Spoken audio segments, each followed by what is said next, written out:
I'm lurking now.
kind of band is this?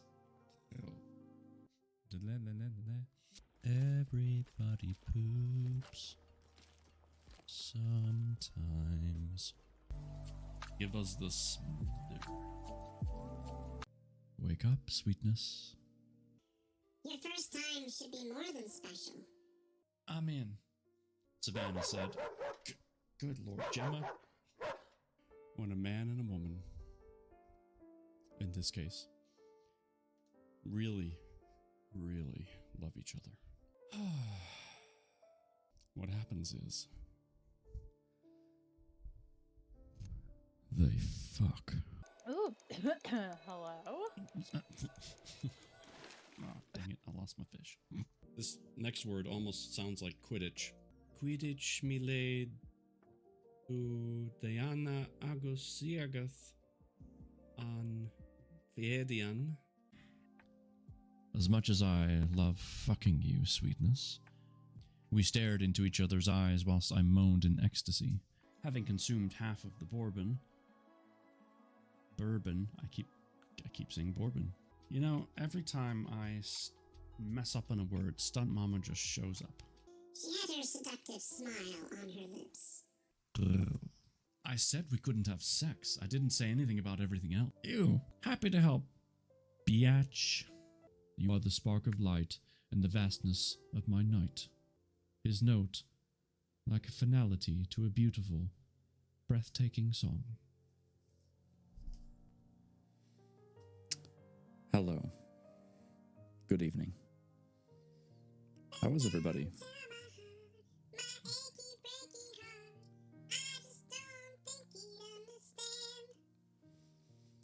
Hello, Stunt Mama's mama. Hello, Gray. Hello, Mama House Gaming. And congrats on getting first, by the way. Well done. And Atari, of course, thank you for the lurk. And Duck is here. Sick my duck. What's up? Hi, Father. How are you? I am good. Thank you. I've been tired a lot today. So that's definitely been a thing. But all that aside, absolutely thrilled to be here. Looking forward to starting this brand new book, at least brand new to us, newly published. Excuse me, newly published though, rewritten. So that's exciting. Just chilling, been playing Overwatch all day. I mean, priorities. You always playing without me? Ooh. Talk about just calling a guy out. Wow. And you're welcome, Mama. You deserve first place. Oh, yes, and there's a puzzle. Thank you. No, there we go. There's your puzzle for tonight. It's a castle. Of course, everyone deserves to get first place at some point. Come on now.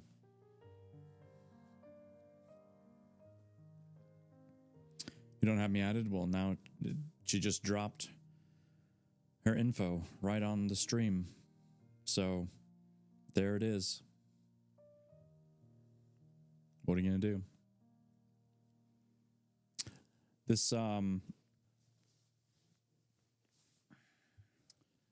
shirt I'm wearing is brand new, by the way. You are the first people to see it. Count yourselves lucky. Okay? This is freshly washed. Got it yesterday. Washed it today. Brand spanking new.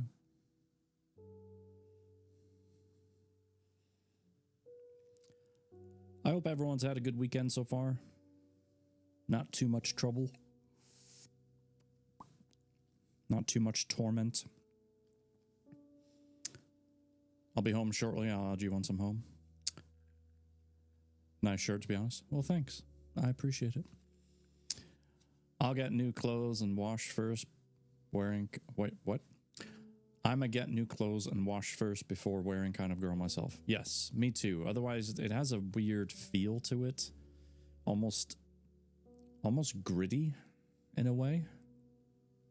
Depending on the fabric, of course. You hate the smell. Yeah, that could be I mean, I could just like spray it with fabric Febreze or whatever. We have some of that, but it's just not the same. It's not the same. Anywho, this book is thick. Especially because clothing stores don't wash them after so many people. Okay, all right. I don't know how many have tried it on. Yeah, see, exactly. Y'all are talking the same language. I did try this one on, but I tried it on top of a t-shirt. Big brain. Right here. Mr. Rhino, what's up, sir? I present to you a challenging puzzle for the evening, if that's what's in store for you tonight. You never try it on at the store. Well, how do you know it's going to fit or look the way you want it to look?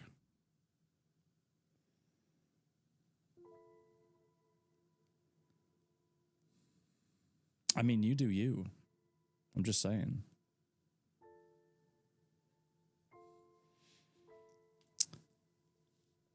This book, by the way, that's why I hate clothing shopping. Yeah, I mean, fair. I'm not a huge fan myself. And Mitchell's here, claiming almost first. Hello, Mitchell. This book is over 500 pages. I could beat somebody up with this book.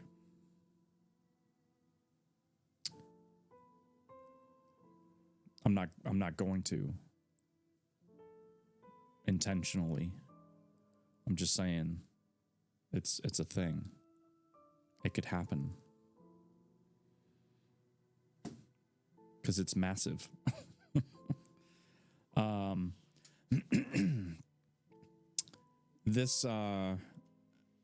This book was rewritten and about 200 or so pages were added to the book to give it some more, to give it some more detail, some more character development, backstory, things like that. So I'm very excited to get into it.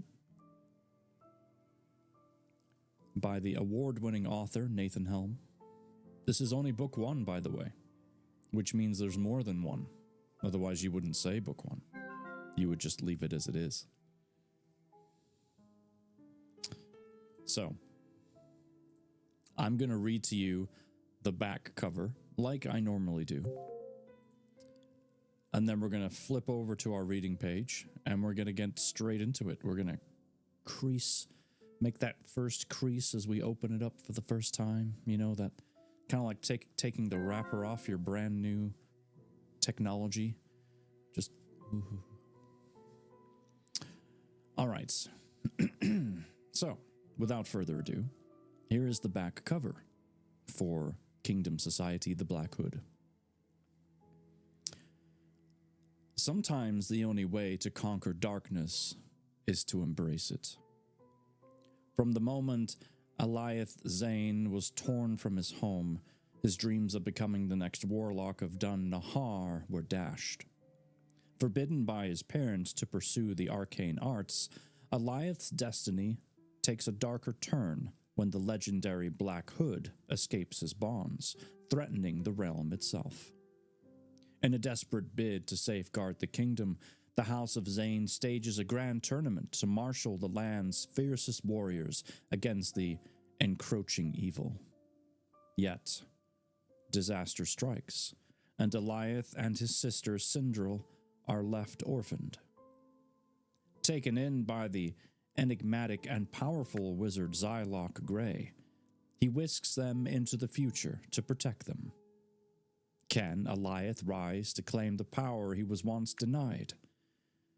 Dive into a world where destiny is written in a shadow and spell, and discover if Eliath and Syndril can turn the tide against an ancient evil.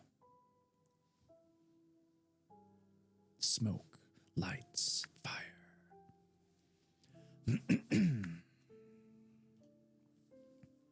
All right. We are now in our cozy fantasy living room with our fantasy story. We have our warm, actually, hot cup of tea.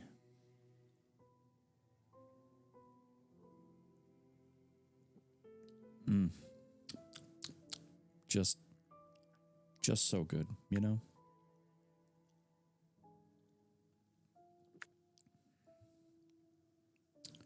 Yep.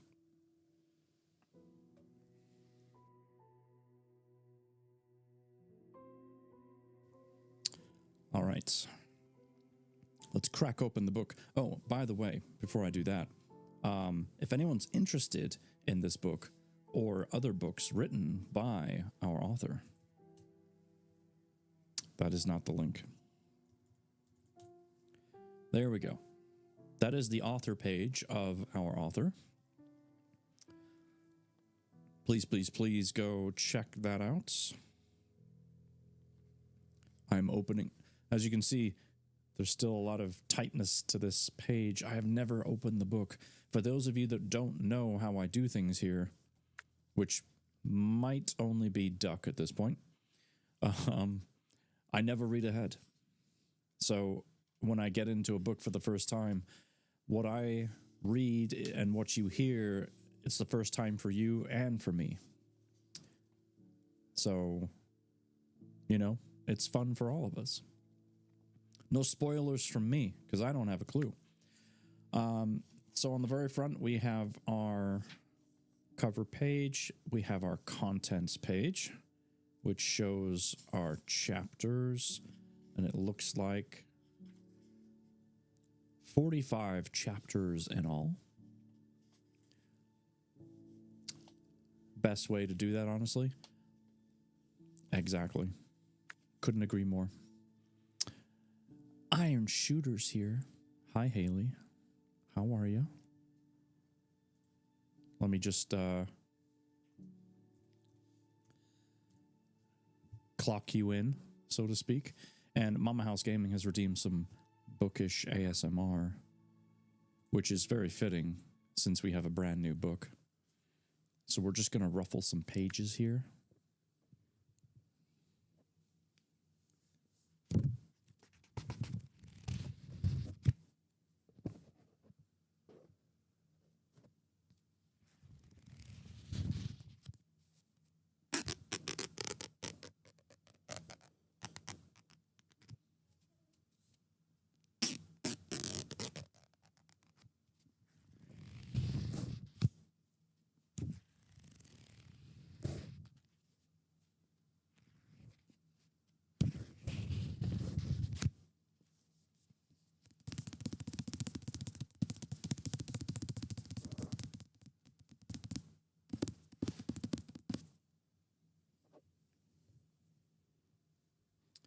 Hello, Amlas.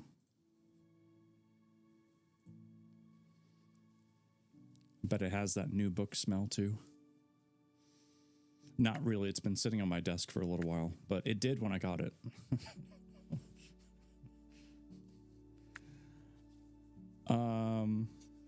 Right, so yes, 45 chapters, and there's also a prologue and an epilogue, and it looks like there's, also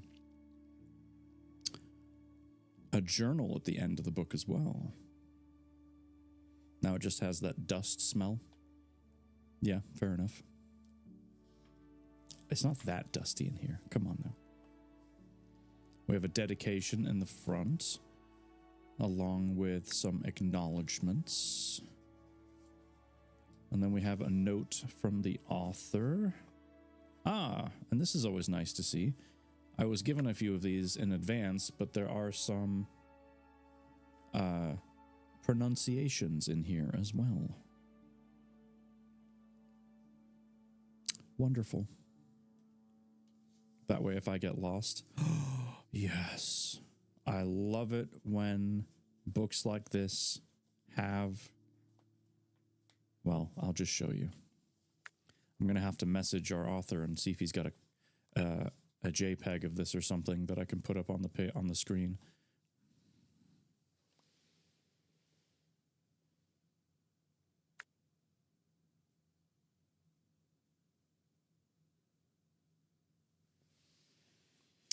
We do love it when there's a map. Yes, we do. Or at least I do. Let me see if I can point anything out that might be like... Well, I mean, we haven't read anything yet, so I have no idea, but... It looks really cool, though. I'm not going to lie. So I'm going to message him and see if Nate has a image of the map that he can send my way, because then I can put it up on screen for you. I do. Helps me to understand where the characters are and places and such. Yeah, exactly. It's good stuff. All right. So, without further ado, we're going to get into the book for the very, very, very, very, very first time. This is the prologue called The Dragon God. Mysterious. I also shaved, and I feel like a teenager. So, there's that.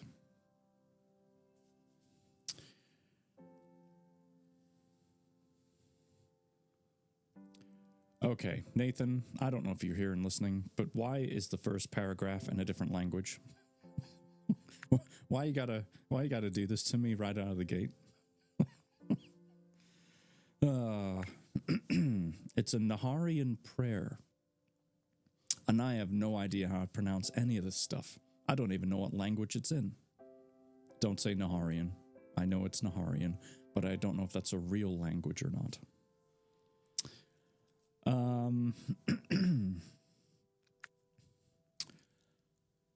Here we go. I always feel really silly when I'm trying to speak things that I don't understand.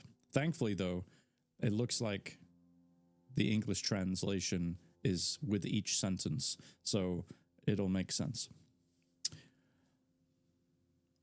Oe nak evasu. A war is coming. Noe lui arayavas imok otsu. The destroyer has made his claim on Toronia. Darkness swallows the land. Thigil sum liaverp. I don't know what I'm saying, or if I'm saying it correctly. Let the blazing sun shine upon us once more, O gods. Death is nigh, but the men must survive. Nima. Year 5999, day 15th of the month. Auburn Wood, Bloodfall Age. Council Chamber. City of Sigaria.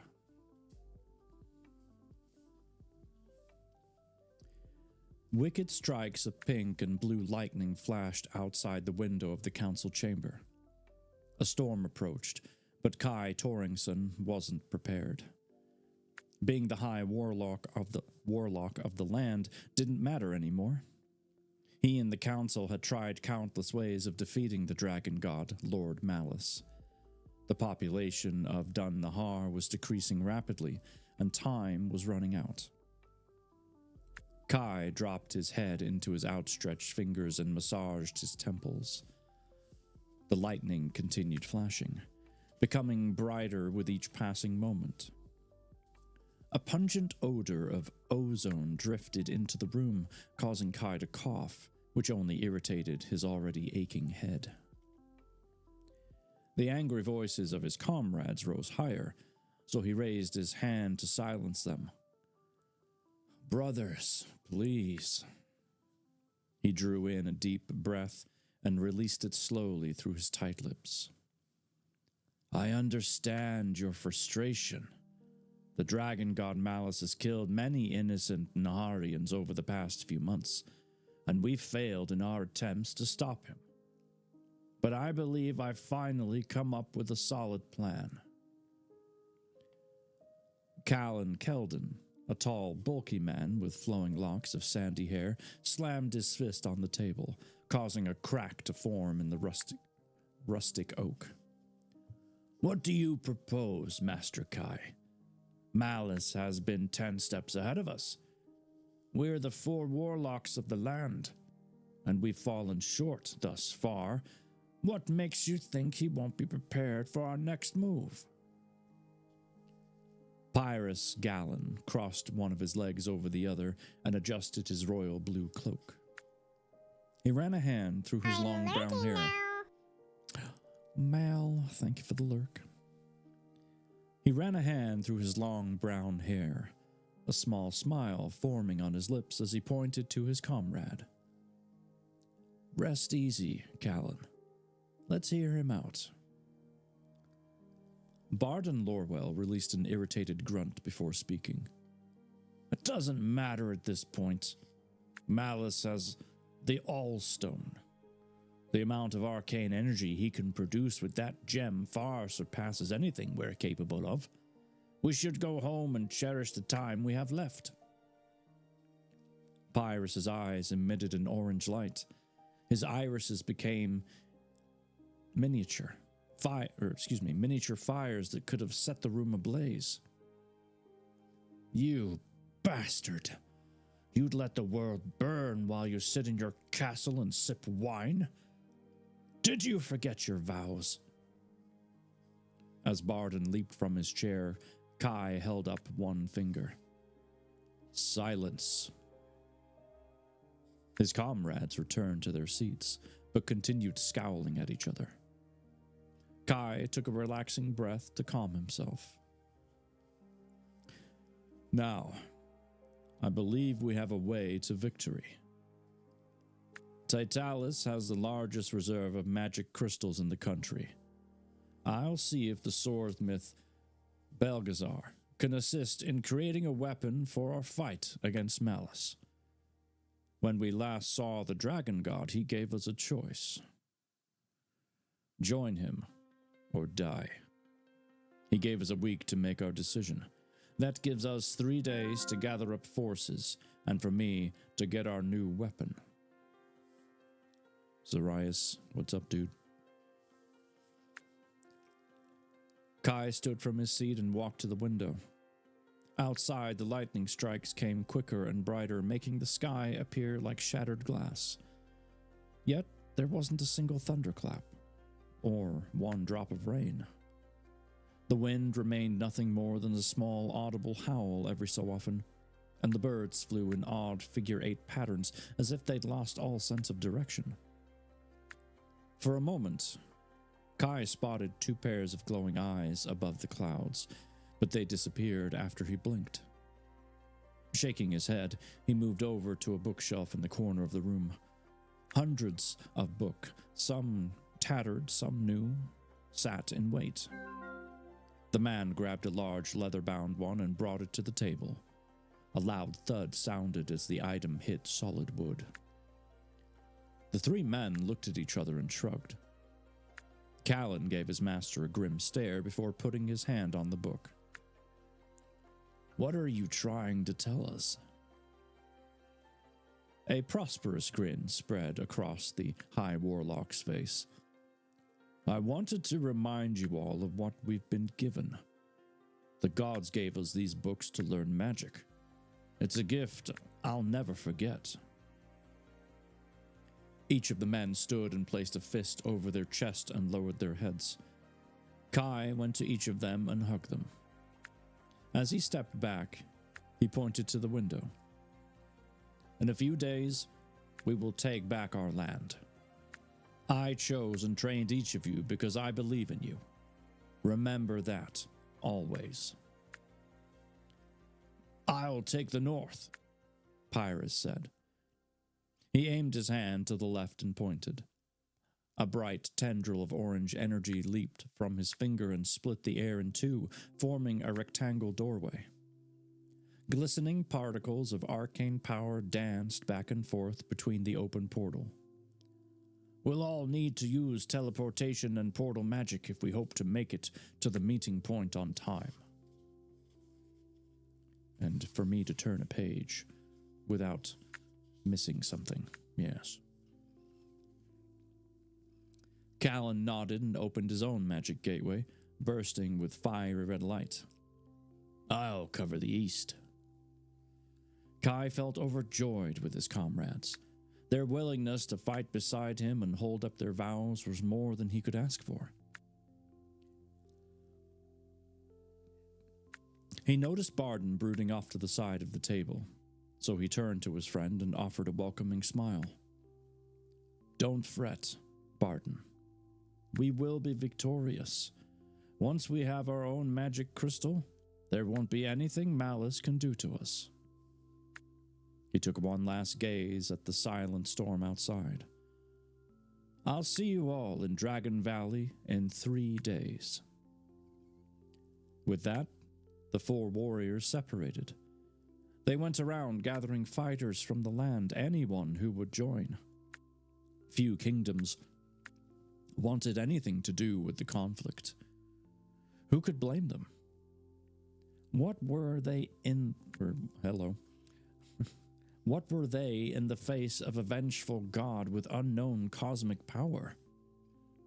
Luckily, the 4 warlocks of the land held enough respect from a large portion of the Naharians, and they were able to collect a force large enough to stand a chance in the battle. On the 3rd day, they met on the battlefield. White stone jagged mountains looked down upon them from both sides of the valley. A turquoise river teeming with life flowed through the wavy emerald grass. Slowly, over the span of minutes, 4 portals opened at different points on the field. Hundreds of warriors poured in, their battle cries echoing off the mountains. The ground trembled as 4 30-foot-tall giants entered the mix. They carried giant battle axes and were adorned in radiant silver armor from head to toe.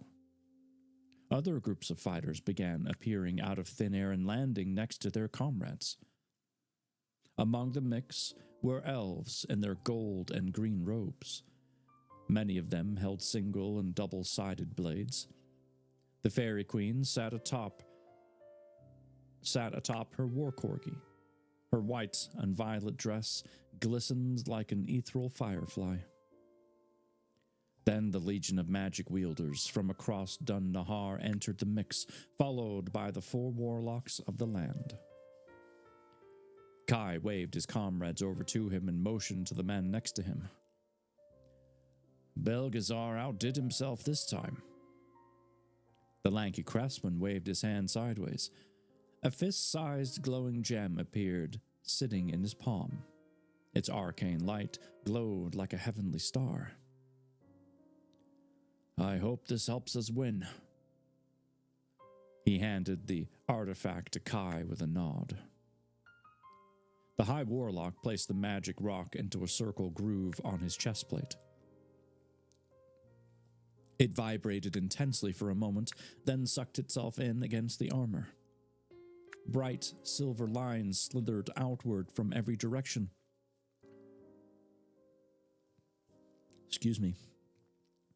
From every direction until his chest piece looked like a glowing spiderweb. Every muscle on his body tightened. His nerves danced excitedly from the new power. As he looked up to the sky, a large swirling storm of pink and blue lightning presented itself, causing the wind to send a shockwave throughout the valley. He gave his comrades a confident nod. Steel yourselves, men. Battle is nigh. An ear-splitting thunderclap rang out. The lightning split open into a portal, and out of it fell a towering beast. He landed on the ground and clapped, sending out a shockwave which knocked over the first line of allied troops. Kai took a step forward. and stared at his enemy up and down. The man stood over 20 feet tall, his arms and legs protected by black and red dragon scales, and on the center of his chest, a crystal rock the size of a man's head sat neatly in his armor.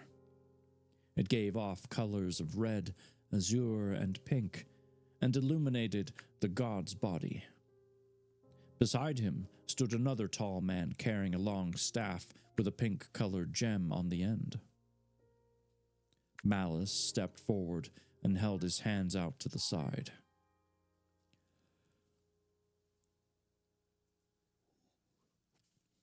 Well, it seems you have decided to go against me after all. He motioned the man next to him forward with a wave. Go, Korath. Kill them all. Kai removed a shiny gold and silver sword from its sheath and pointed it forward. You're done, Malice. No one is going to follow you. Today is where you die. Korath leaped forward and landed a few feet from Kai. A crooked smile spread across his face. His bright pink eyes showed a thirst for blood, and as his mouth opened, a small flicker of fire curled off his tongue and undulated as he spoke. You should have accepted my master's offer. I'm going to remember this day forever. The day you all burn. He cackled excitedly. The fire on his tongue grew larger, its shape turning into an unstable blob. Korath sucked in a deep breath and blew out a storm of white and blue fire.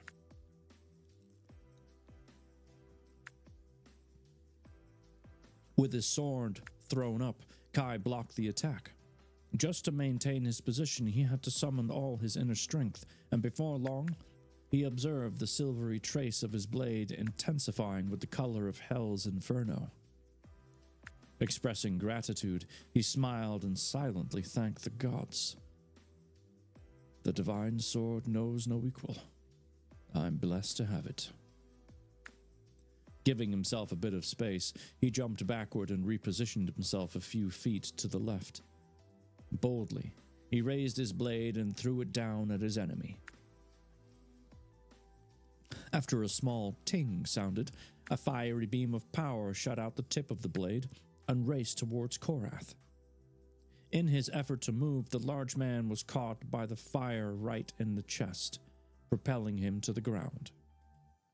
With an excited clap, Malice emitted a loud, guttural laugh. That was impressive, boy. I didn't think you possessed such power. No matter, though, because we're getting raided. Nomi. My gosh. What's up? Thank you so much for the raid. You are just in time for story time, if I don't lose my place. How the heck are you? Ooh. Excuse me. Daddy Addy, Ashball. Hi. Amlas, can we please get a shout out? You were streaming bowling? Yeah, okay, I thought I saw that. I saw it pop up on the Platinum Squad Discord. Words. I'm all about the words tonight. Thank you, Amlas. How was bowling? Was it league night or just, were you just out for fun? Fun fact, I used to bowl in the league at one point. I wasn't, that good. I think my average was like 145, 150, somewhere around there.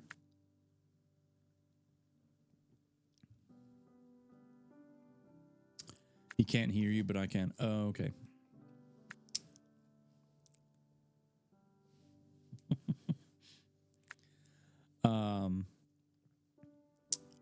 Well, thank you so much for coming on over. We just got started on the new book. We're in the prologue right now. I've seen a bowling ball. You know, Dry, that's a good first step. Hello. And thank you for that follow as well. I appreciate it. My games are 196, 160, and 201. All right, okay. Look at you. Ash Ball. Ballin'. Respect. His was 230, 2022. So, say no more. Say no more. I told you I wasn't that good. It's been a long time since I bowled as well. You know, I have my own shoes. I've got my own ball. I've got my own spare. I just don't bowl enough anymore. I bowled a lot right before COVID hit, and then I had to stop. And I just never really picked it back up again. Sad. Sad. Well, anyway, thank you for picking me after bowling. I appreciate it. Before this league, it was a 4-year hiatus. Yeah, I'm getting pretty close to that mark, actually. Jeez. I should really look into getting back into it. Just means another night gone, you know? But it's still fun. It's a great time. Even if you don't, you know, bowl over 200. As long as you're enjoying yourself, that's what matters, you know? That's what matters.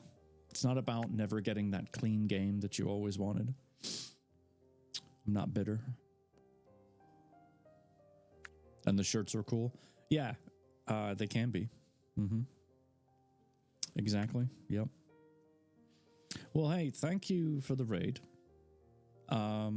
We are in the prologue of our brand new book. We only have like 2.5, 3 pages left of the prologue, and then we'll yawn, and we'll be on the first chapter. So it's going to be a long book too.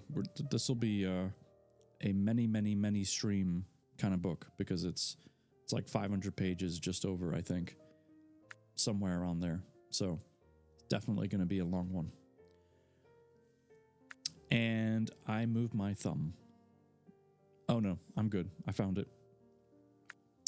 So yes, come on in, settle down, or go do what you got to do. But either way, thank you again for raiding.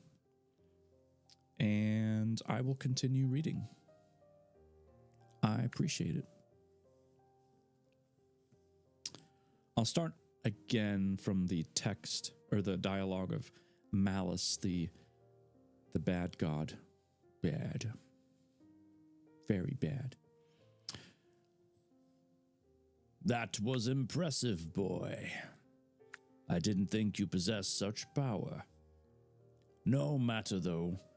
You'll soon be a pile of ash drifting through the wind, and I'll be sitting on my throne. Korath picked himself up, scoffed, headed for his enemy. You filthy animal. I'll disintegrate you. Stop! With a snap of his fingers, Malice brought his disciple to a halt. I'll take it from here. He needs to be taught a lesson. And only I can enlighten him. Kai looked down at his crystal and focused. Bright silvery purple energy exploded off the gem and surrounded his body with crackling electricity and light. With his legs bent slightly, he shot forward, causing the ground to crack. The closer he got to his enemy, the stronger his energy grew. After throwing his hands back, he channeled 2 circling silver discs and hurled them at Malice. As if disgusted with the attempted attack, the dragon god rolled his eyes. Raising his hands, he grabbed the discs and slammed them together. Wind and static shock sent Kai to the ground. He dropped his mouth and stared in disbelief. How could his attack do nothing? Were they all going to die? For all he was worth as a warlock, he'd managed to fail yet again. In the blink of an eye, the confidence that had once filled him disappeared. Throat tightening, his heart pounded against his chest. Was this the price he paid for using his own gem? Perhaps he was simply getting complacent, or maybe he didn't know as much about magic as he thought he did. Suddenly, it became hard to breathe.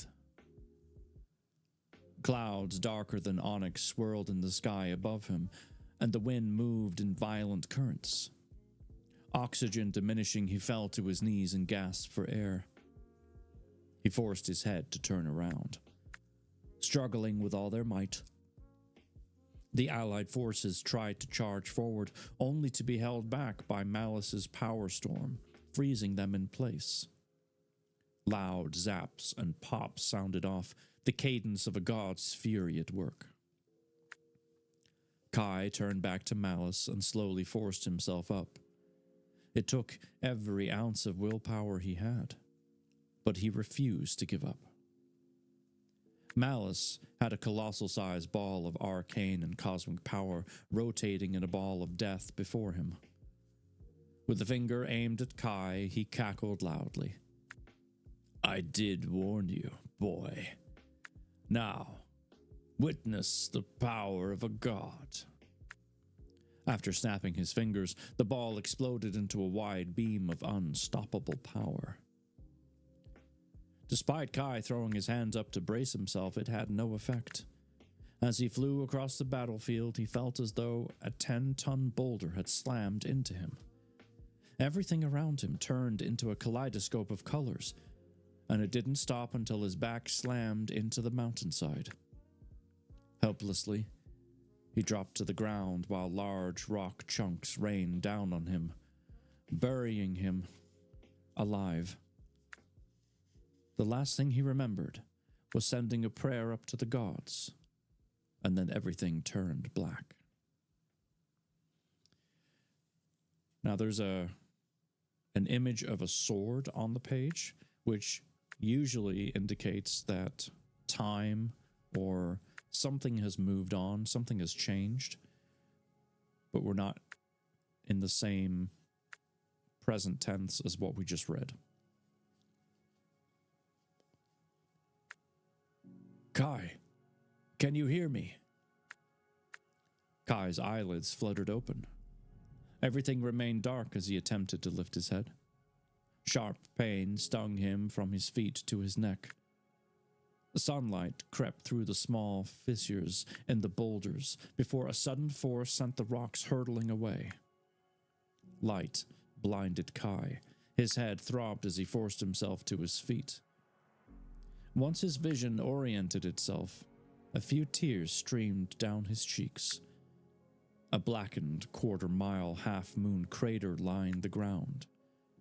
The once luscious fields were now nothing more than a charred wasteland. Not even the river remained.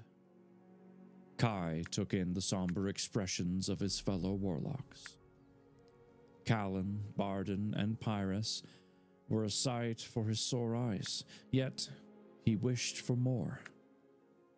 He wished the fight had never happened. Finally, he forced words out of his dried and cracked lips. "What happened?" Pyrrhus put a hand on his shoulder and sighed. "We won. The elder gods showed up and something unexplainable happened after that. I wish you could have seen it." Barden's lip flared up, revealing gritted teeth. "That bastard Korov got away with the Allstone. So we aren't done with our work yet." Kai forced a weak smile to his face. The news was jubilant, yet he still felt a darkness inside of himself. Worse conflicts would come. That much he knew for certain. For now, though, he simply wanted to be in the moment. He put his arms around the two of his brothers and finally smiled. The world will continue to have darkness, but we will be here to stop it. We'll protect every Naharian life with our own blood. I believe from this day forth we shall go by a new name. Our organization will work in the shadows so others can live in the light. What name did you have in mind? Callan asked, one of his eyebrows raised, showing his curiosity. Kai chuckled lightly.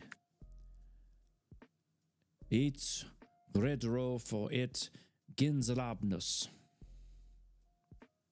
I don't know what that means. His comrades nodded their agreement to the new name, and he continued staring into the azure sky.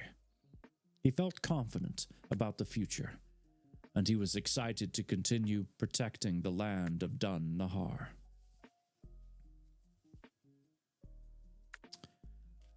And that was the prologue.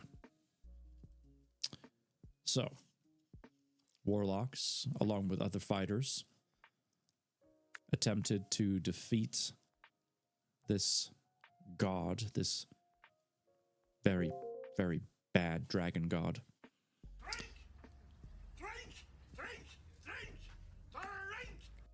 And I absolutely will.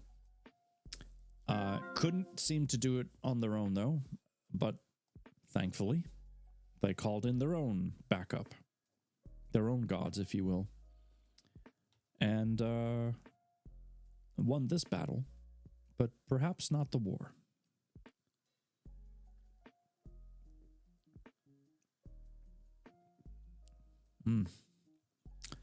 That was... It's such good tea. You know, I've never not made a good cup of tea. I'm waiting for the stream where I take my first sip and go, oh, what did I do?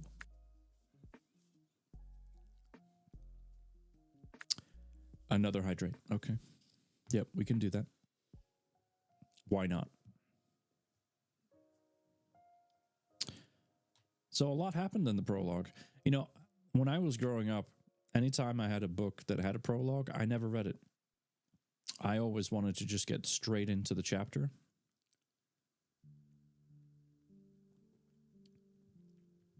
And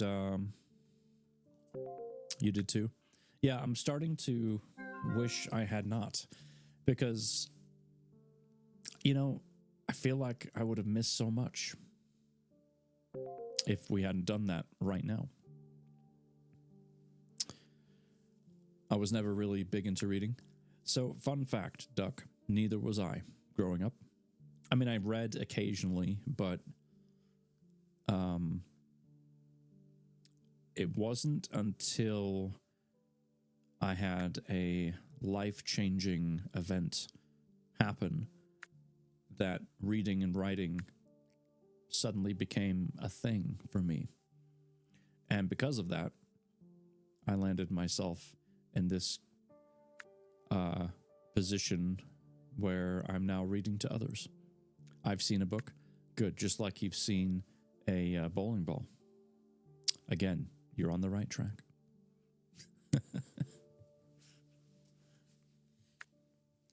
Dry's like, I've seen a book.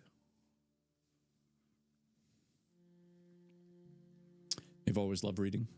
That's good. I wish I had, but I think, so I grew up in the UK, and reading there in school was really strict, like forced, shoved down your throat. And I think that was the main thing that turned me off about it.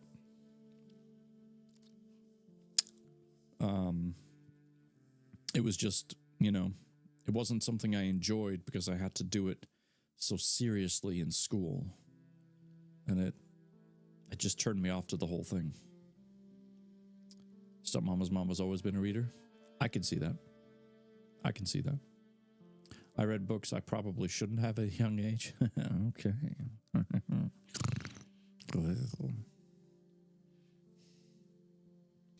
Say that again. I liked it. I don't mind listening, though. You were forced to read in school, too. Yeah. Although I tell you, the The one book I was forced to read in my English class in the UK that I actually really enjoyed was Of Mice and Men. I really liked that book. And the movie was good too. I enjoyed the movie. I didn't enjoy the required reading in high school. Most of the books were depressing. Oh.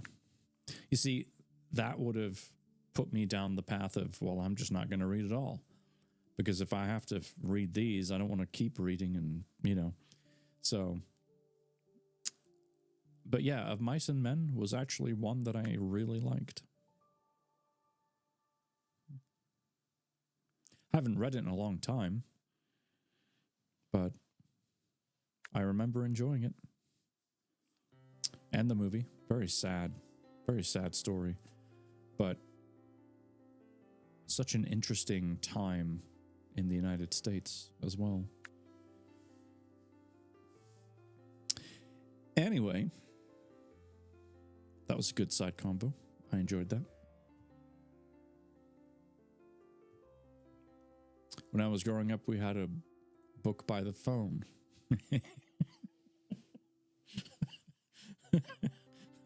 Dry eye like you. You're good. Funny thing. For some reason in our mail yesterday, we got a Yellow Pages. Just so random. And my son, who's 8 years old, I was like, here, take a look at this. You can look at this. And he's like, what is it? I was like, well. So I explained to him what a Yellow Pages is. And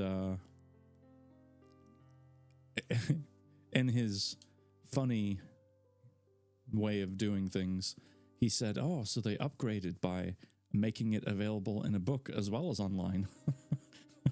And I was like, well, more like backwards. He's like, oh, yeah. It was funny, though. It was funny. I got a good chuckle out of that. Aren't Yellow Pages booster seats at restaurants? They used to be.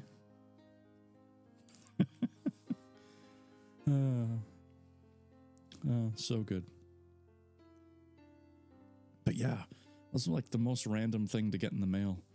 A Yellow Pages. Definitely nowhere near as thick as it used to be. They used to be thicker than this.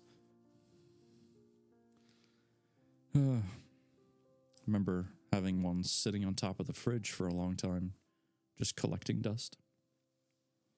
Anyway, I digress. Chapter 1.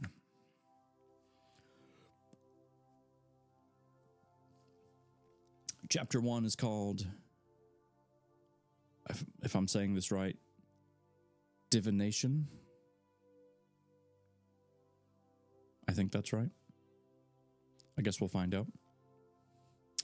The year is 10,002, so we've definitely moved forward in time. It's the Imperial Age and the city of Targus.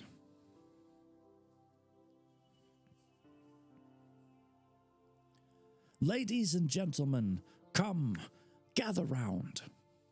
A lanky merchant yelled from atop a towering weathered oak podium adorned with intricate carvings. Eagerly anticipating, the bustling crowds from the busy streets of the Targus market flocked over to the city square, curiously whispering and chattering amongst themselves as they waited. The merchant motioned everyone to him, excitedly waving his hands about. "Get on with it, Belgazar," an onlooker shouted. "What have you brought us this time?" another added. Eliath Zane grabbed his sister's hand and dragged her toward the stage, curious to see what Belgazar had to offer. "Come on, Sindril, just a few minutes. I want to see what all the fuss is about." She scoffed as she followed him. "We can't, Eliath. We need to grab our supplies and head back to the castle. You don't want to miss the tournament, do you?" For a brief moment, Eliath pondered on how to outsmart his older sister. Then a devious grin spread across his face as he stroked his cheek. You wouldn't want me telling Mother about your free time activities, would you? Like you and Melandriel Sindril's face went white as she put a hand over her brother's mouth, silencing him. She spoke through gritted teeth. Okay, I get it. We can go listen for a few minutes. I just care about you. You're still a child, and you're my responsibility when Mother and Father are busy. Eliath snickered playfully, grabbed her arm, pulled her toward the stage. I know, and I love you for that. He paused for a moment and ran a hand through his flaming red hair. Then he pointed toward the crowd and smiled back at her. I want to become the next warlock of the land, so I need to become stronger. He flexed his arms, looking side to side at his tiny muscles with an enthusiastic grin. Sindril kept her lips pursed tightly, but they eventually opened and gave way to an obnoxious laugh. Those are high standards, little brother. How do you expect to pull that off when you can't even practice magic and fighting? She stared at him, rolled her eyes, and motioned toward the podium with a nod. Come on, let's go see Balgazar. He celebrated by hugging her tightly, then dashed ahead, shoving his way through the crowd until he was close enough to see. His sister joined him soon after, red-faced and out of breath. I'm smarter. I'm better. I am better. That's right. And don't you forget it. He laughed silently to himself. She may be older, but I'm still faster. My friends, the merchant said. His voice was cheerful yet scratchy, most likely due to many years of yelling out to the crowds. I hope you're ready, because I, Balgazar the Bold, have brought gifts from afar. The crowd erupted with thunderous applause. Some even yelled, Balgazar. It's like a soccer match. Eliath put a finger to his lip and studied the merchant. Could this be one of Xylok's friends? The old wizard practically knows everyone in the 8 Kingdoms. He clenched a fist, and his heart beat a steady cadence throughout his body. Now, dear folks of Tarkus, on this day, the 29th of Snowdrift of the Imperial Age, I bestow upon you the crystals of Tatalis. A grin crept out from under his bushy brown beard as he snapped his fingers. 5 tiny explosions of light appeared out of thin air. Crystals, each glowing brightly with arcane power, hovered in the air. Now, these aren't any ordinary gems. No, they are from the days of dragons, wars, and gods. When he pointed to an azure stone, a bolt of lightning leaped out and touched his finger. Afterward, he gestured towards an orange gem, which resulted in a small burst of fire. The crowd gasped in astonishment at the power and began clapping for more. Oh, by the way, there's an ad that's about to start in about 1 minute. Supposedly, Twitch sometimes lies to us. Balgazar boomed with joyful laughter. As you can see, these crystals are special. You have one for just about everything. Healing, elemental magic, sealing. You get the point? With one clap of his hands, the floating crystals dimmed before vanishing from sight. Putting his hands on his hips, he scanned the crowd once more and nodded. In fact, I'm just going to start the ad, and then we'll keep reading. I would hate for anyone to miss out on anything.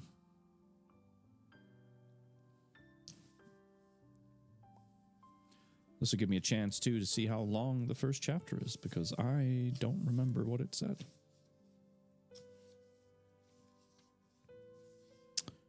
Okay, goes to page 25, and we're on page 13.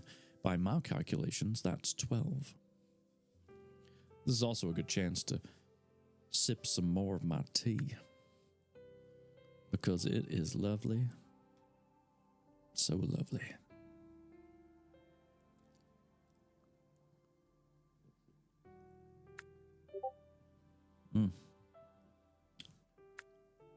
Just absolutely delicious.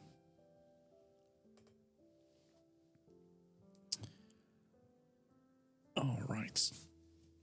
Well, that's going.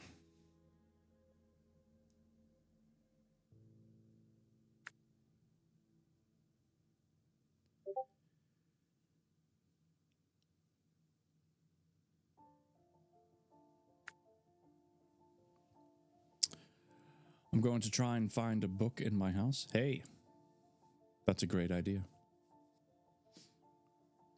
A matchbook. So close.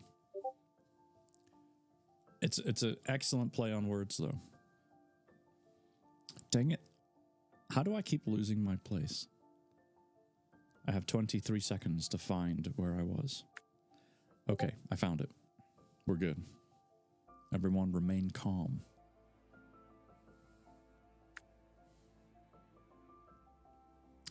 Do people even use matchbooks anymore?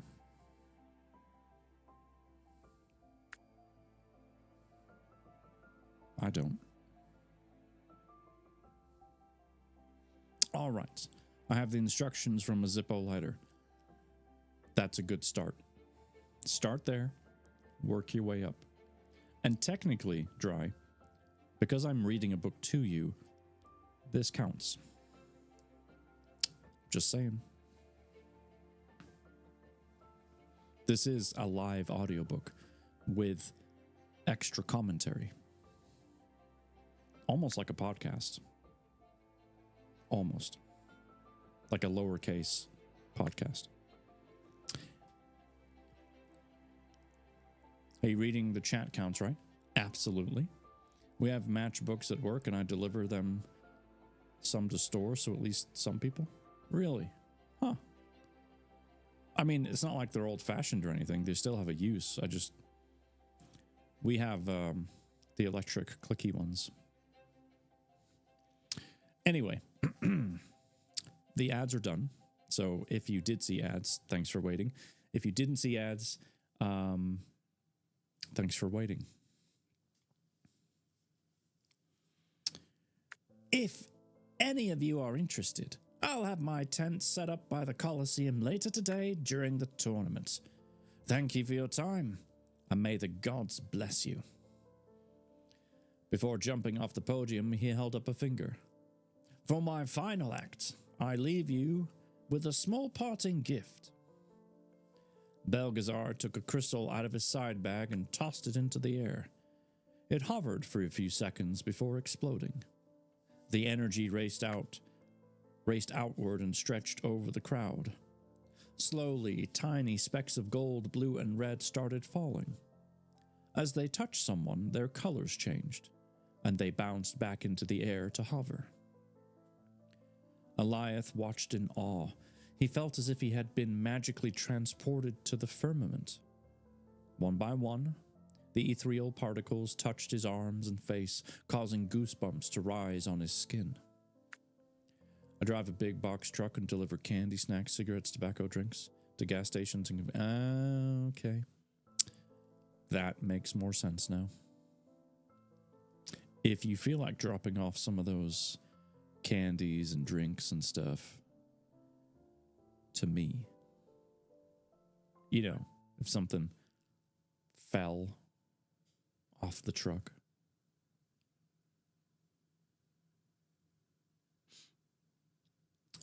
I think you're a little far away. Well, yeah, maybe. I'm in Iowa.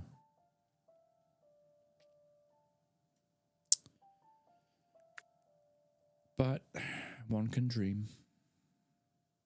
Anyway. Warmth spread through his body as his cheeks flushed and his tongue tickled. A few particles entered his nose, and for a fleeting moment, tiny little specks raced across his vision like a shooting star. First time chatter. Let's see if I can get your name right. Nache. No. Maybe. How do I say your name? And hi, I'm well. How are you? We get the products at the price the stores get them, so a little discount price. Okay, nice, nice. Gas stations have a great time hiking the prices up, though.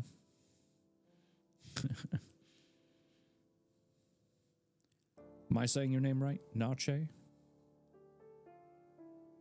Nax? For short, perhaps? Or Che? Shay?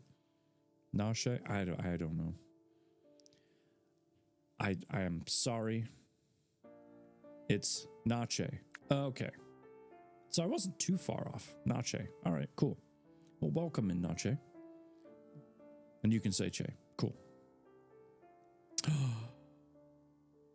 Haley wants to see Flip. I gotta not lose my place. I will.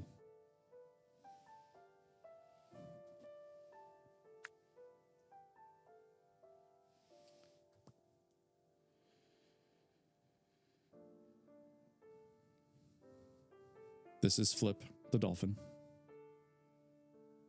Flop is not here right now. My son has taken him. But you can meet Flip. This was handmade and gifted to me by another streamer, actually.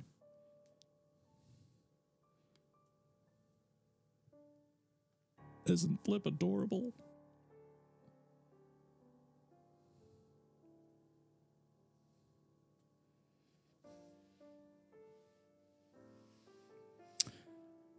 Oh, Chase from the Hype Mine. Okay. Well, that's fantastic. Let me put you down as being present in stream. I appreciate that. Another drink, I can do that too. We're not getting very far in chapter 1. Not that we're in a hurry.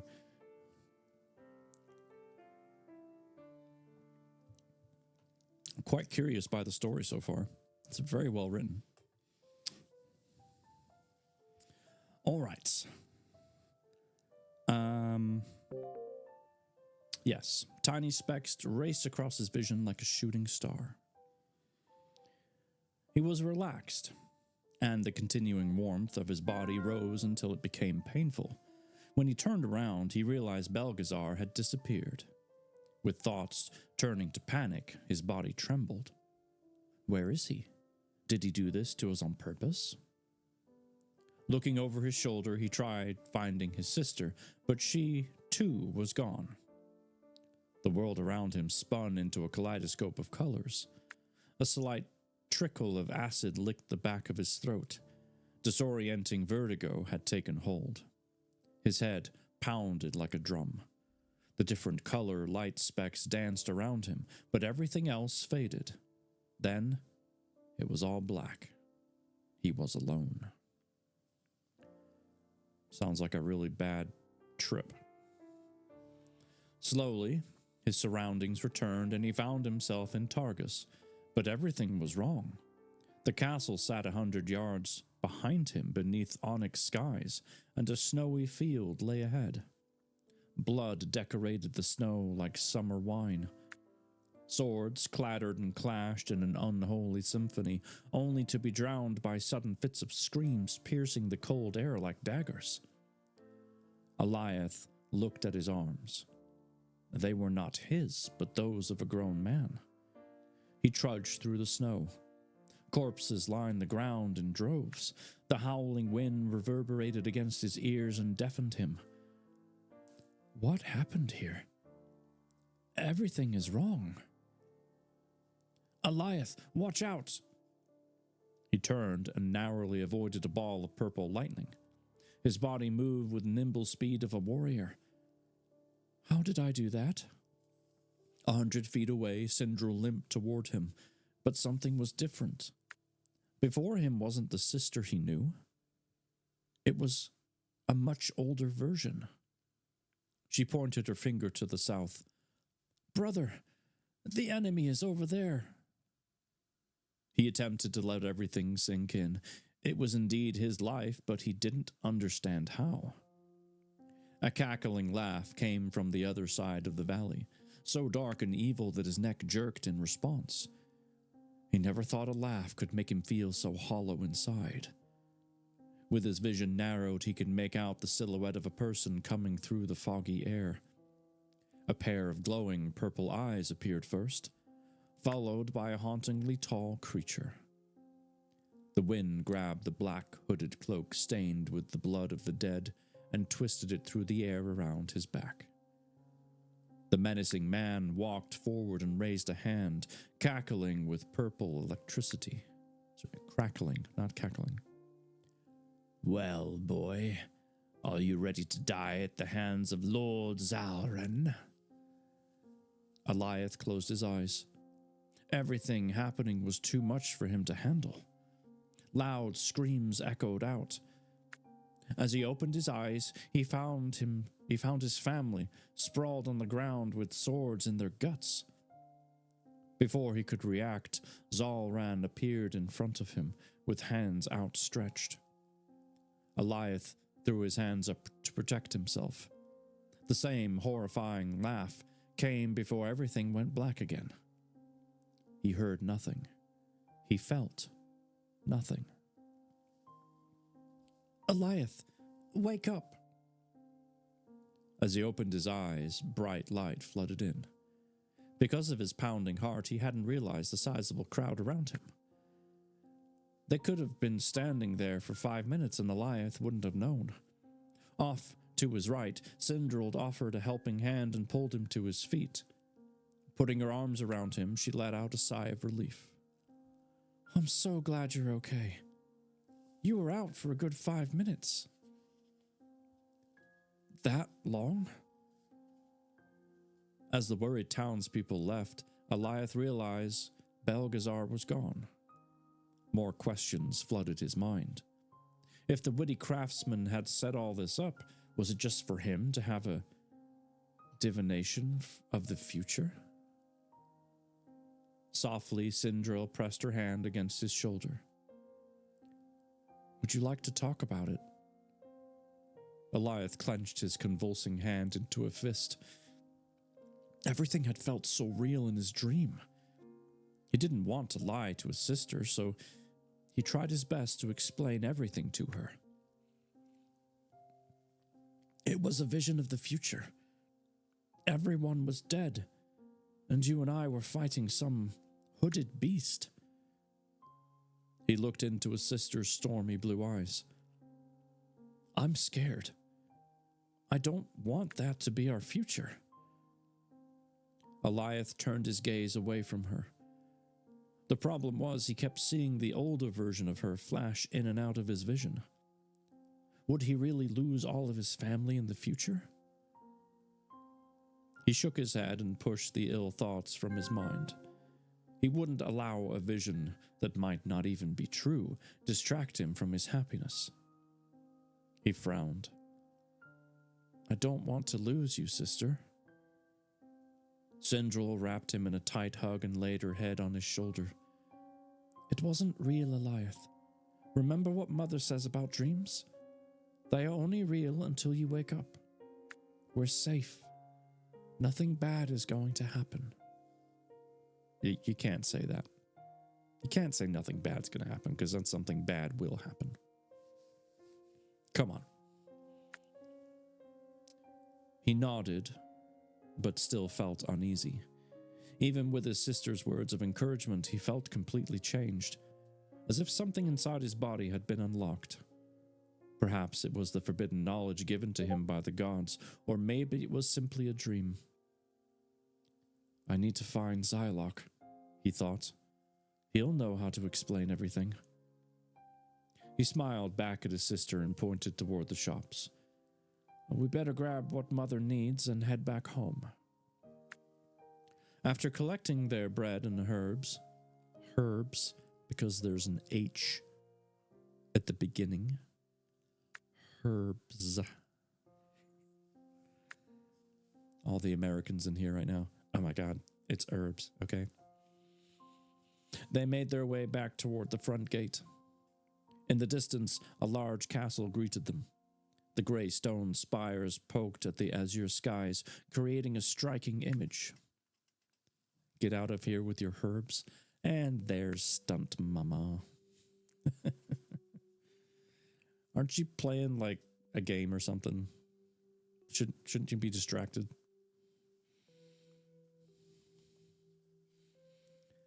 The pine trees at the base of the mountain absorb the sun's rays, basking in its warmth. Maybe, but I'm listening. Okay. Oh, did you, Stunt Mama and Stunt Papa, did you catch up on what you've missed with Fourth Wing? By chance? Because we don't have, we have 4 chapters left? Just wanting to check. Not yet, but I plan on doing that tomorrow. Very well. Yes, 4. Thank you, Ash. Eliath took a deep breath. He was put at peace as a small hint of lavender and cinnamon crept up his nose. He cherished living in a place where there was an abundance of flowers and spices. Nestled beneath the mountains in the valley, a lake shimmered with emerald edges, turning aqua near the middle. Stretching for miles, there were yellow, pink, and purple flowers enclosed by lush greenery and trees on both sides. Taking a moment to stop, he turned back and cast his eyes upon the city. Extending through the market, a long red dirt path descended, ultimately leading to houses and huts at the far end of the forest. Guards on patrol made their way around the perimeter of the city. In the northern city of Targus, crime was non-existent. There were times when bandits, thieves, or pirates made their attempts at robbing the townspeople, but they didn't get far. It was the reason Eliath didn't have to worry about protection. He could go anywhere he wanted in Targus and never have to worry about being harmed. Though, it was also due to his mother and father being powerful protectors. He took one last breath of fresh air before turning and walking to the courtyard and up the spiral staircase into the main level of the castle.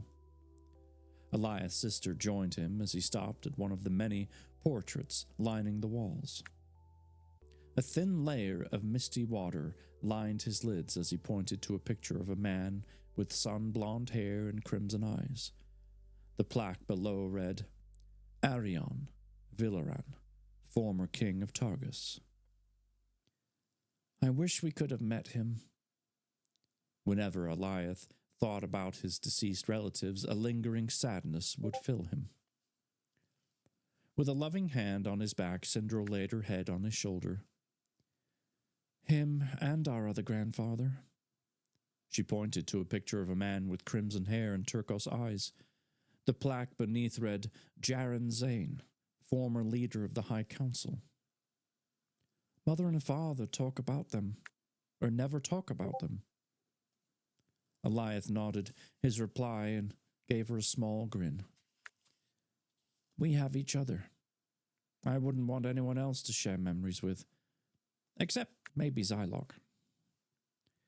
Did I hear someone beckon me?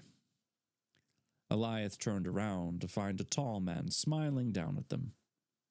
Fastened by 3 black ties, his long silver hair with black strands peppered throughout flowed to his lower back.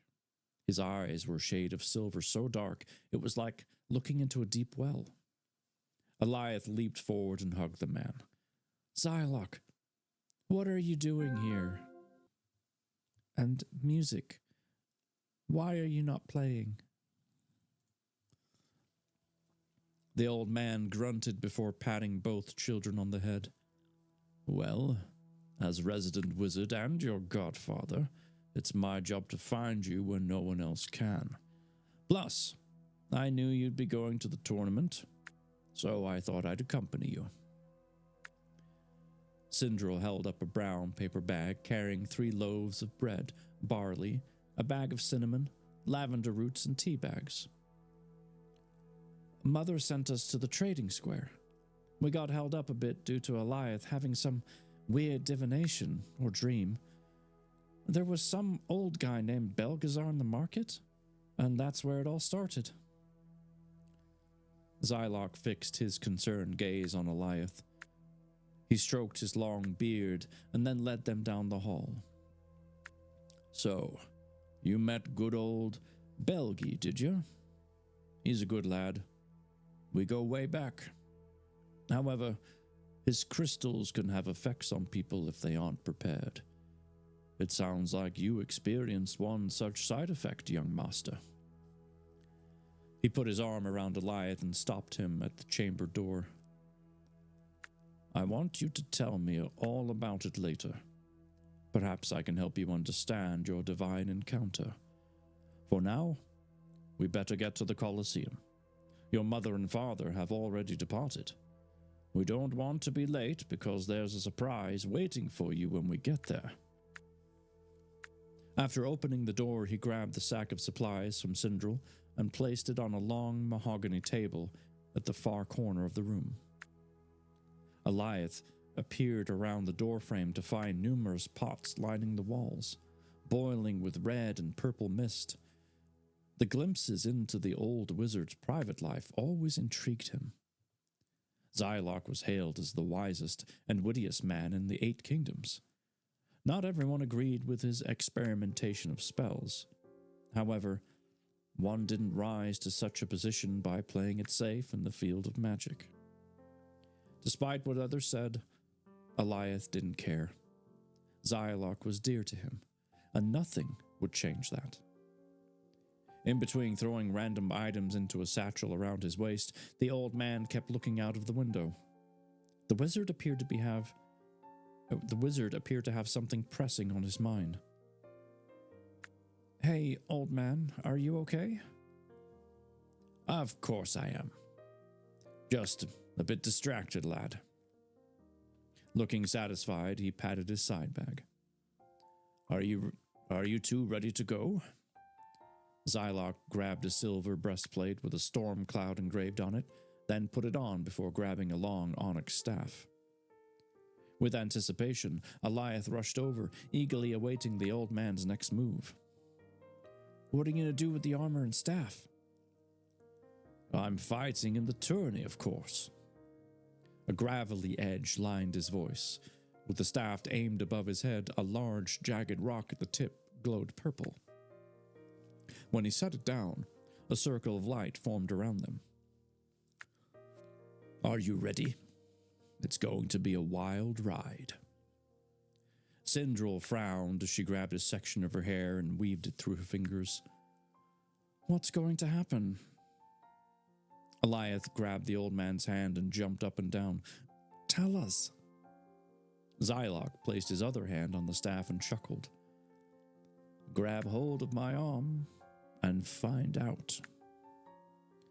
Eliath kept a grin on the wizard, and once his sister grabbed hold, the room spun into a kaleidoscope of colors. Before he could comprehend anything, he stood before the stony entrance to the Colosseum. Roaring cheers echoed all around as lines of eager people pushed and shoved their way inside. Eliath looked at Zylok. Bleeding crickets! How? We were just... Wow. I've got plenty more where that came from. A small sparkle glimmered in the old man's eye before he winked and finished the puzzle. Just kidding, he didn't finish a puzzle. But you guys did. Woot woot, all done. Conwy Castle in Wales. Of course it is. All the castles are in Europe, of course. It's a very cool looking castle, too. Of course, I chose a castle because we're talking about a kingdom, and there's a castle and a Colosseum as well, apparently. Rhino kept stealing my pieces. I'm going to stay out of this one.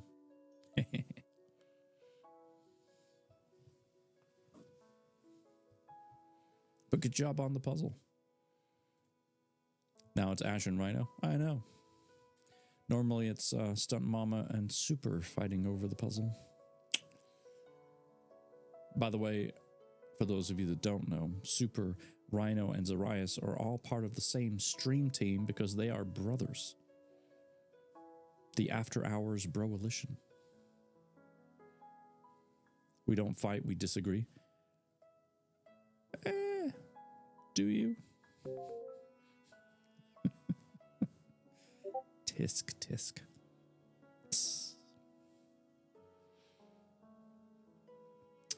I lost my place again. Gosh darn it. I get distracted for 1 second. Oh, I found it.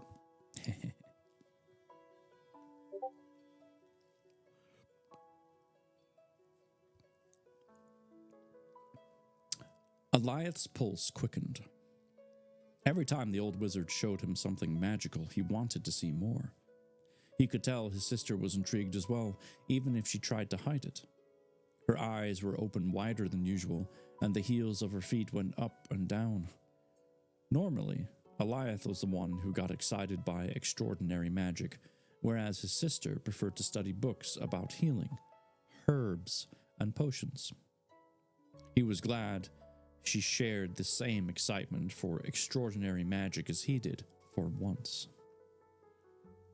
Trumpets sounded, and the crowd moved with a hurried pace.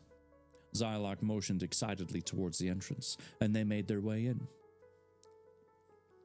"Please, move aside," the wizard shouted. As they made their way forward, Eliath overheard some hushed conversations. "Why do you think Merrick and Meridian called this tourney?" "I have no earthly idea. I bet it has something to do with those nasty pirates that attacked the south." "Yeah, I bet that's it." Goosebumps rose on his flesh as they neared the entrance. Eliath grabbed his sister's shoulder and shook her. "You excited?" Sindril nodded curtly before pointing to a group of men with black cloaks on. "I am, but I'm not so sure about them." Eliath looked at the group of cloaked strangers.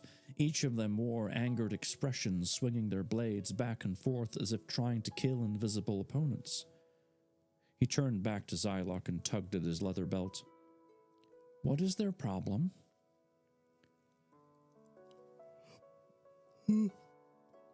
Excuse me, my goodness. Gray's back. Hey. Zylok studied the group as they passed and shook his head back and forth. "Don't start that. You missed all of them." "I'm not sure, lad. They do seem troubled. Perhaps they didn't eat a good breakfast." He boomed with laughter before going through a stairwell entrance. Eliath leaped up the steps two at a time, using the railing to push himself up and ease his landing. Bright orange torches lined every 20 feet of wall and cast flickering shadows throughout the corridor. Grinning widely, Eliath turned to admire his own shadow. It was huge, and he felt like a warrior. All he needed was a sword and shield, and he would be complete.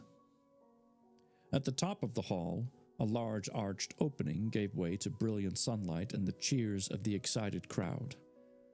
Zylok? Nope. Zylok led them to the king's box about 5 rows from the fighting pit and pointed to the seats. Not yawning. Everything's fine. "Well, you two enjoy the show. I have a feeling it's going to be a good one." Eliath waved goodbye and wished him good luck. He looked around at all the people. Many he didn't recognize and figured they were from other kingdoms. Mother and father put a lot of work into making this tournament. But why? Is something else happening in Dun Nahar that they didn't tell us about? "What are you thinking about?" Sindril asked concerningly. She waved a hand in his face. "Are you sure you're okay? You've seemed different since the market." He gave his sister a cheerful smile and nodded. When he turned back to the front, he released a mental sigh. "I don't need to burden her with this. I'll talk to Zylok about it later. Sindril put her hand on his back and rubbed gently. Just know you can always talk to me. I love you and care about you. Eliath remained silent, but managed a small nod. Trumpets sounded once more, and a loud voice shouted over the crowd. Ladies and gentlemen, I present Queen Meridian and King Merrick of House Zane. A pair of guards pulled levers down next to a large square opening. 2 iron chains clanked and clattered as they moved from 2 posts, and from under the Colosseum rose a large wooden platform with 2 chairs holding Eliath's parents. His mother stood and waved her hands side to side. Her sun-blonde hair trailed against the ground. The occasional breeze ruffled her wavy strands. Eliath could see her bright crystal blue eyes from where he sat, and he already felt better. Merrick, a tall wall of muscle, rose slowly and raised a fist. He was adorned with the flaming red hair of the Zane family, and his eyes were bluer than the most radiant sea. Eliath was proud to be their son. Arthur Baylock, the master-at-arms, stood with his hands behind his back to the left of the king's box. Eliath thought the man looked more irritable than usual, with his eyes being narrowed tightly and the occasional vein bulging on his temples. It made sense, considering Arthur's job was to train men how to fight. Meridian raised both hands with palms up. My friends, thank you all for coming here today. You may be wondering why we hosted this tournament and called all of your top warriors to participate. It's because of the Black Hood. The crowd had erupted with angry chatter. One shouted, "That bastard took everything from us." Another added, "Find him and kill him." Meridian raised a hand and the crowd silenced. She continued, "Many of you know how deadly the Black Hood is, and what he's taken from us. Our advisor Zylok successfully locked the beast away, but things happened of late, and he may not be in prison much longer. That being said, we are looking for the strongest warriors to join us." A line of men in bulky silver armor entered the arena and formed a line in front of the stands. Eliath studied everyone and only recognized 2 fighters, Zylok Grey and George Strong, the captain of the City Watch. He laughed silently, seeing how small the old wizard looked next to the beastly soldier. It was like seeing a lion cub next to their father. At the far end of the formation, he saw a man with a long scar down the left side of his face. Eliath shivered, knowing the man was surely strong to have survived such a devastating injury. Meridian clapped her hands and pointed to the pits.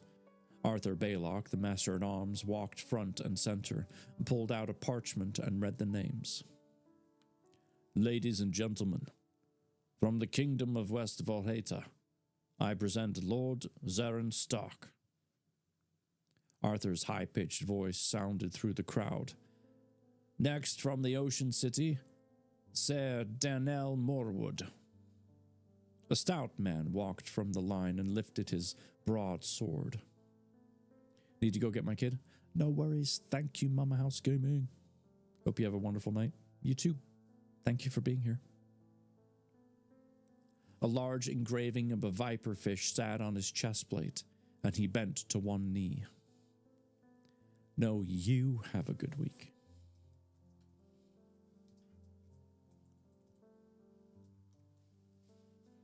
"But I will too. But you."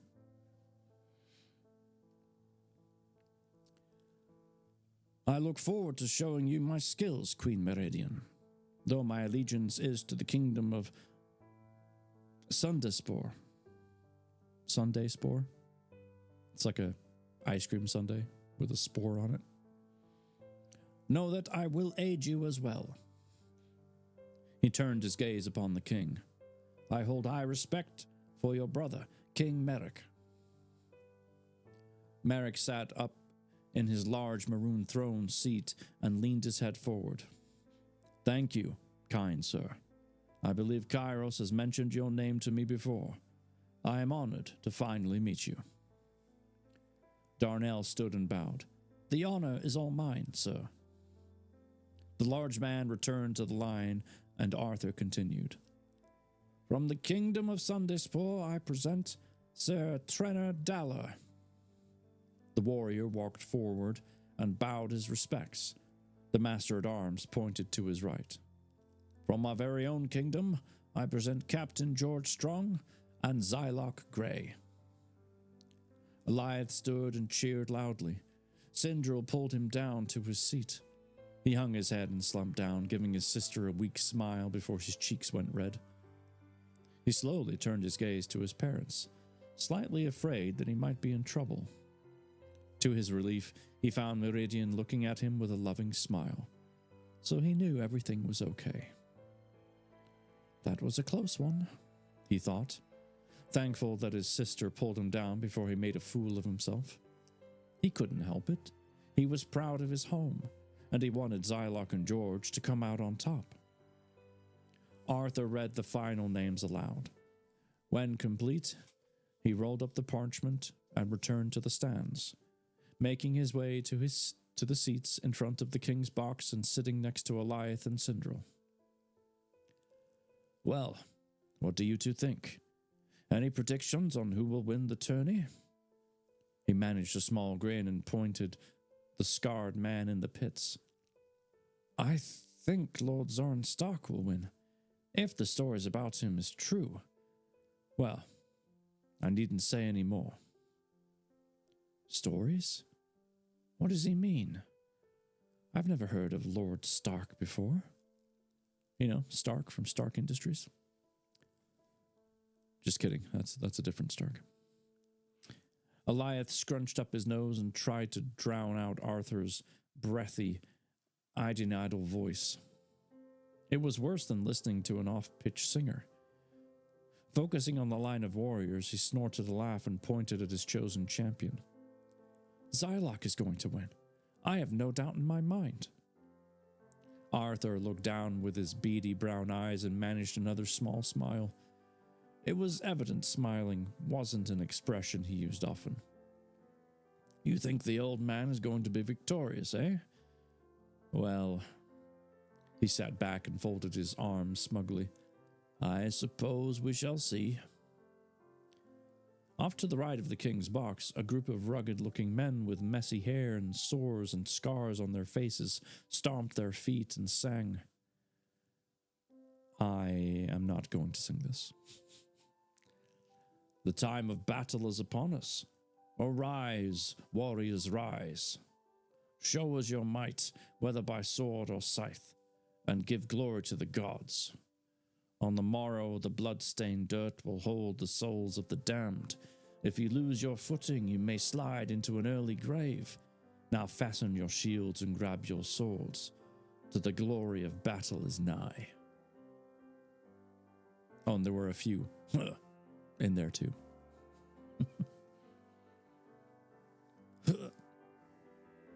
Meridian pointed her finger at the obnoxious men. Silence, please. Eliath knew all too well what could happen to people who incurred his mother's wrath. He'd witnessed on more than one occasion Meridian scaring criminals into submission by displaying her icy powers. Yet, she never hurt anyone. Eliath loved how kind and compassionate she was. It excited him to learn and see more magic, but every time he asked to train with Zylock, his parents denied him. He thought about what his mother told him time and time again. No training, no magic, and no weapons. Not until you're 18. It's too dangerous for a child. Eliath disagreed, of course, but he had no way of convincing them. I'll just sneak away with Zylock and train with him when no one can find us. He chuckled to himself silently. then looked at his sister to make sure she didn't notice. She hadn't. Bright flashes of blue, red, and yellow fire billowed toward the sky from all four corners of the arena. "Ladies and gentlemen," Meridian said, pointing her hands at the line of fighters, "the time has arrived." Her hands shone with bright magenta light. Lines of frost shot from her fingers and landed on the dirt pit. It raced around the field and formed a circle. The ground shook as ice walls protruded. They were 10 feet high at least and sparkled with hints of pink and purple light. Meridian clasped her hands together, and the Colosseum foundation reverberated with a loud ring. She smiled at her husband. "Your turn." Merrick rose into the air. Fiery crimson energy surrounded him, and he aimed his hand forward, releasing twin beams of fire. They struck the red dirt and raced violently around the Colosseum until forming a second circle within the ice wall. Meridian nodded her thanks before continuing her speech. "The rules of the tournament are simple. To win, you must knock your opponent past the fire boundary. This is a free-for-all, and magic is permitted. The top 3 victors will receive a reward of 100 gold coins. Good luck, everyone. Let the fight begin." And that concludes chapter 1. Pretty cool. Now, we know from the back of the book that, well, something bad's going to happen. We just don't know exactly how or what. Okay, found a book. Stories about small engine repair. It's called Chilton. Fantastic. I'm sure it's a riveting read. I have no doubt you will get fired up about that book. Just all revved up when you read it. Yep. Pedal to the metal from page 1, really.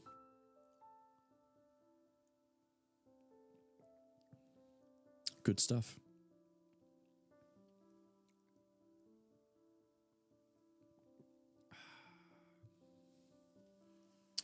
Well, I don't know about you guys and gals,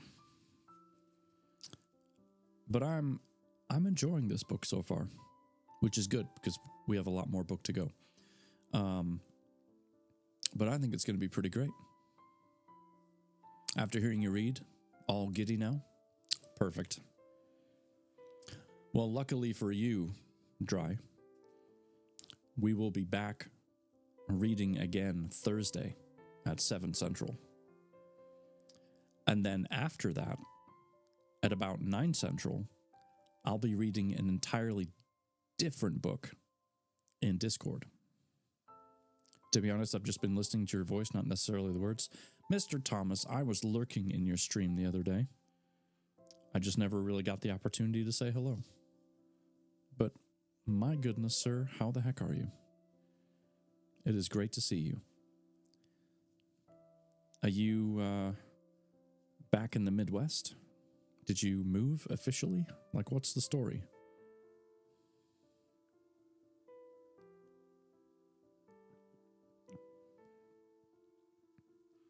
I'm sure you've only told it like 100 times.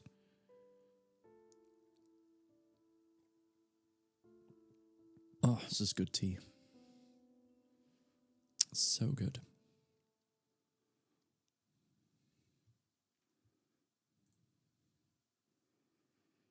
Moved in January. You're in New Mexico now. Why did I think you were coming back to the Midwest? I don't know why I thought that.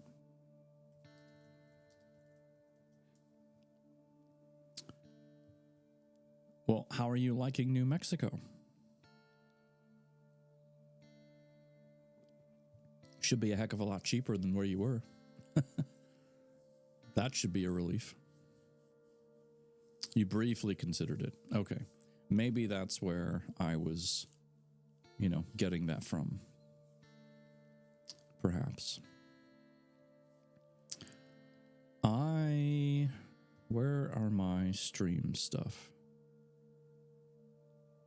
Where you be? We need to find who we're going to raid. Where did everybody go? There you are. Found you. All right. Just give me a moment. I want to see who's on so we can go say hello to somebody. Share the love, if you will.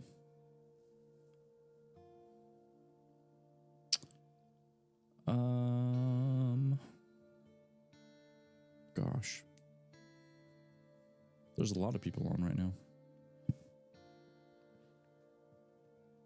Nobody else is reading, though. But that doesn't mean we can't say hi. So I have to ask, what is the name of this book? Is it in the stream title? Yes. So above my head is the actual book. And there's a link as well. That will take you to the author page where you can see this book and others. New Mexico is good. It's very slow compared to Los Angeles, but one of my best friends lives out here with his wife, and nature is really accessible, so that's a huge plus. That is a huge plus. Well, I'm really glad it's working out. I know you needed that change of pace, so I'm glad you found it. Absolutely. I see nothing. Yeah, of course. No problem. Not a problem. Just trying to... I'm having a hard time picking who we're going to go say hi to. It shouldn't be this hard. Thank you, and I also have a remote job, so that helps. Hey, there you go. Yeah, remote work is great. I've been doing it for like 12 years. Remote work is A-okay with me.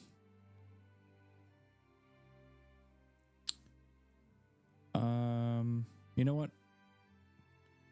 This is completely the opposite of the kind of stuff we're doing right now, but that's okay. We're going to go say hello to our friend Iron. She was in here earlier. She's playing Modern Warfare at the moment, but she's a lovely, lovely person.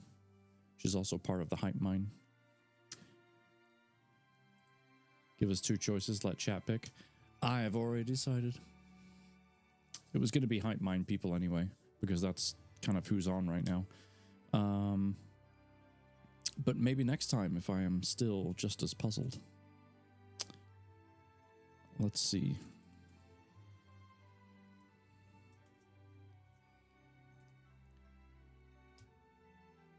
All right. The raid is up. Thank you for being here. I really do appreciate it. And remember, Thursday, we'll be back, 7 Central, continuing this really cool book. But until then, as I like to say, please, please, please take care of yourselves, take care of each other, and have a great night.